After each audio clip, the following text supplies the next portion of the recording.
पुस्तक का नाम आत्मिक उन्नति के 4 चरण, साधना, स्वाध्याय, संयम, सेवा। पंडित श्रीराम शर्मा जी द्वारा लिखित पुस्तक का हम स्वाध्याय कर रहे हैं। ऑडियो 1। साथियों, युग निर्माण परिवार का गठन एक प्रयोगशाला के रूप में हुआ है। प्रयोगशाला में रासायनिक पदार्थ तैयार किए जाते हैं और उसके परिणामों को सर्वसाधारण के सामने उपस्थित किया जाता है। युग निर्माण परिवार का गठन एक पाठशाला के तरीके से हुआ है, जहां विद्यार्थी पढ़ाए जाते हैं और पढ़ लिख करके वे समाज के महत्वपूर्ण उत्तरदायित्वों को संभालते हैं। गायत्री परिवार का गठन एक व्यायामशाला के तरीके से किया गया है, जिसमें लोग व्यायाम करते हैं और पहलवान बन करके दंगल में कुश्तियां पछाड़ते हैं।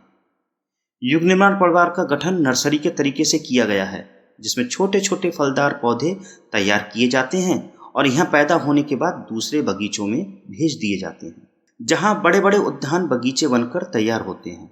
युग निर्माण परिवार का गठन एक कृषि फार्म के तरीके से हुआ है।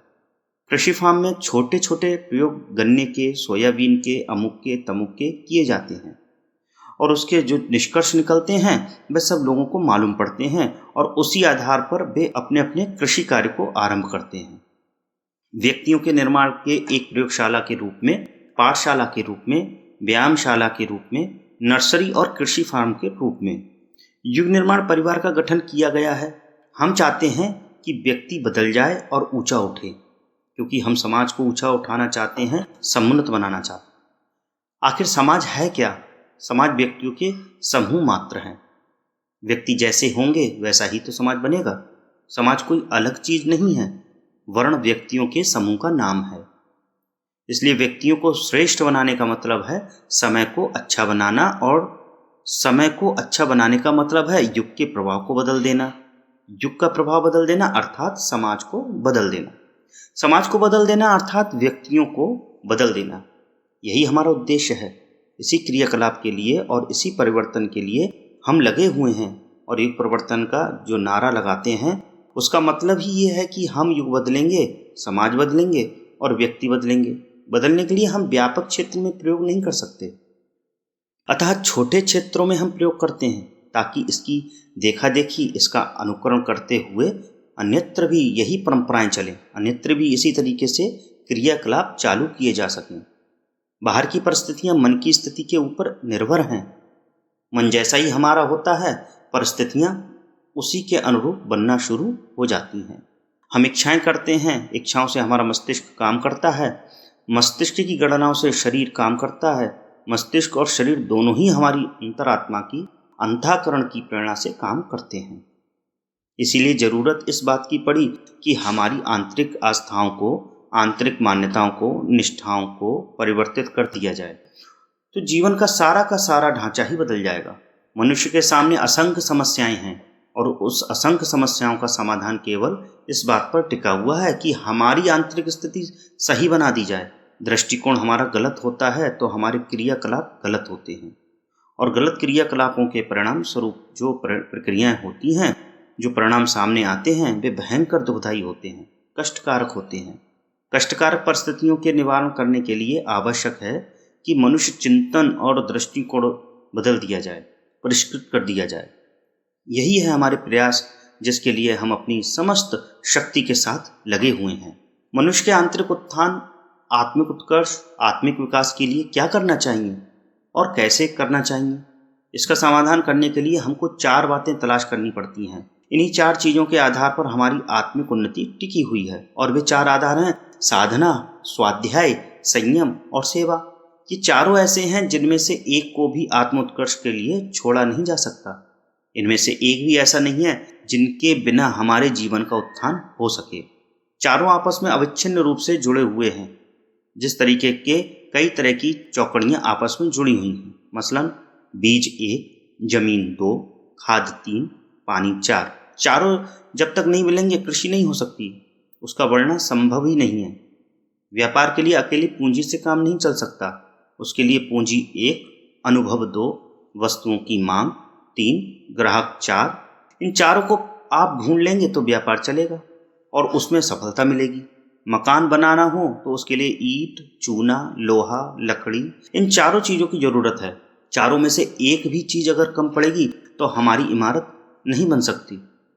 सफलता प्राप्त करने के लिए मनुष्य का कौशल आवश्यक है, साधन आवश्यक हैं, सहयोग आवश्यक है और अवसर आवश्यक है। इन चारों चीजों में से एक भी कम पड़ेगी तो समझदार व्यक्ति भी सफलता प्राप्त नहीं कर सकेगा। सफलता रुकी रह जाएगी। जीवन निर्वाह के लिए भोजन, विश्राम, मल विसर्जन और श्रम उपार्जन चारों की आवश्यकता होती है। ये चारों क्रियाएं होंगी तभी हम जिंदा रहेंगे। यदि इनमें से एक भी चीज कम पड़ जाएगी तो आदमी का जीवित रहना मुश्किल पड़ जाएगा। ठीक इसी प्रकार से आत्मिक जीवन का विकास करने के लिए, आत्मोत्कर्ष के लिए चारों का होना आवश्यक है, अन्यथा व्यक्ति निर्माण का उद्देश्य पूरा ना हो सकेगा। अब हम चारों चीजों के ऊपर प्रकाश डालते हैं। पहली है उपासना प्लस साधना। उपासना और साधना, इन दोनों को मिलाकर एक पूरी चीज बनती है। उपासना का अर्थ है भगवान पर विश्वास, भगवान की समीपता। उपासना पाने भगवान के पास बैठना, नजदीक बैठना। इसका मतलब यह हुआ कि उसकी विशेषताएं हम अपने जीवन में धारण करें। जैसे आग के पास हम बैठते हैं तो आग की गर्मी से हमारे कपड़े गर्म हो जाते हैं, हाथ गर्म हो जाते हैं, शरीर गर्म हो जाता है। पास बैठने का यही लाभ होना चाहिए। बर्फ में बैठते हैं, ठंडक में बैठते हैं तो हमारे हाथ ठंडे हो जाते हैं, कपड़े ठंडे हो जाते हैं। पानी में बर्फ डालते हैं तो पानी ठंडा हो जाता है। ठंडक के नज़दीक जाने से हमें ठंडक मिलनी चाहिए। गर्मी की समीपता से गर्मी मिलनी चाहिए। सुगंधित चीज़ें से सुगंध मिलनी चाहिए। चंदन के समीप उगने वाले पौधे सुगंधित हो जाते हैं उनकी समीपता की वजह से। ये समीपता वास्तविक है। उपासना का अर्थ यह है कि हम भगवान का भजन करें, नाम लें, जप करें, ध्यान करें, पर साथ साथ हम इस बात के लिए भी कोशिश करें कि हम भगवान के नज़दीक आते जाएं, भगवान हमारे में समाविष्ट होते जाएं, अर्थात दोनों एक हो जाएं। एक होने से मतलब है कि दोनों की इच्छाएं, दोनों की गतिविधियां, दोनों की क्रिया पद्धति, दोनों के दृष्टिकोण एक जैसे रहें। हमको ईश्वर जैसा बनने का प्रयत्न करना चाहिए।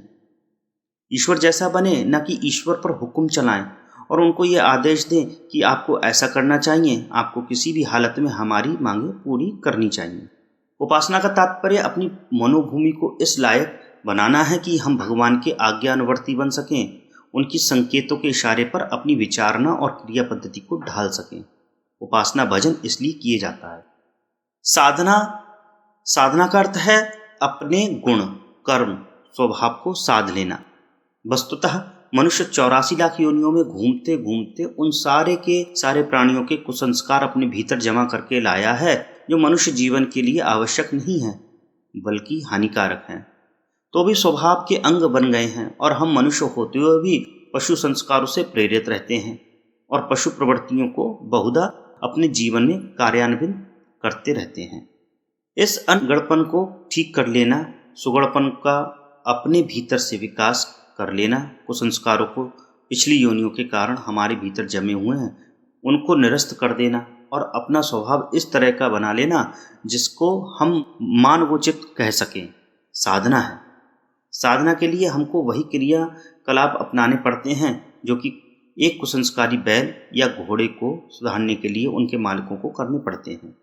हल में चलने के लिए और गाड़ी में चलने के लिए, कुसंस्कारों को दूर करने के लिए हमको लगभग उसी तरह के प्रयत्न करने पड़ते हैं जैसे कि सर्कस के पशुओं को पालते हुए उन्हें इस लायक बनाते हैं कि वे सर्कस में तमाशा दिखा सकें। इसी तरह के प्रयत्न हमको अपने गुण कर्म के विकास के परिष्कार के लिए करने पड़ते हैं। कच्ची धातुओं को जिस तरीके से आग में तपा करके उनको शुद्ध परिष्कृत बनाया जाता है, जेवर आभूषण बनाए जाते हैं, उसी तरीके से हमारा कच्चा जीवन को, संस्कारी जीवन को ढालकर कि ऐसा सभ्य और ऐसा सुसंस्कृत बनाया जाए कि हम ढली हुई धातु की आभूषण के तरीके से अथवा औजार हथियार के तरीके से दिखाई पड़े। जंगली झाड़ियों को काट करके माली लोग अच्छे अच्छे झाड़ और खूबसूरत पार्क बना देते हैं। हमको भी अपने झाड़ झंखाड़ जैसे जीवन को परिष्कृत करके, काट छाट करके, समुन्नत करके इस लायक बनाना चाहिए कि जिसको कहा जा सके कि वह सभ्य और सुसंस्कृत जीवन है। इसके लिए हमको नित्य ही आत्मनिरीक्षण करना चाहिए, अपनी गलतियों पर गौर करना चाहिए, उनको सुधारने के लिए कमर कसनी चाहिए और अपने आप का निर्माण करने के लिए आगे बढ़ना चाहिए। और जो कमियां हमारे स्वभाव के अंदर हैं उन्हें दूर करने के लिए जुटे रहना चाहिए। आत्मविकास इसका एक हिस्सा है। हमको अपनी संकीर्णता में सीमित नहीं रहना चाहिए। अपने अहम को और अपनी स्वार्थपरता को, अपने हितों को व्यापक दृष्टि से बांट देना चाहिए। दूसरों के दुख हमारे दुख हों, दूसरों के सुखों में हम सुखी रहें, इस तरह की वृत्तियों का हम विकास कर सकें तो कहा जाएगा कि हम जीवन साधना करने के लिए जितना प्रयास किया उतनी सफलता पाई। साधना से सिद्धि की बात प्रख्यात है। जीवन की साधना की सिद्धि में भी किसी प्रकार के संदेह की गुंजाइश नहीं है। अन्य किसी बात में तो संदेह की गुंजाइश भी है। देवी देवता की उपासना करने पर हमको फल मिले ना मिले कह नहीं सकते, लेकिन जीवन की साधना करने का परिणाम निश्चित रूप से भौतिक और आध्यात्मिक दोनों ही जीवनों में लाभ के रूप में देखा जा सकता है।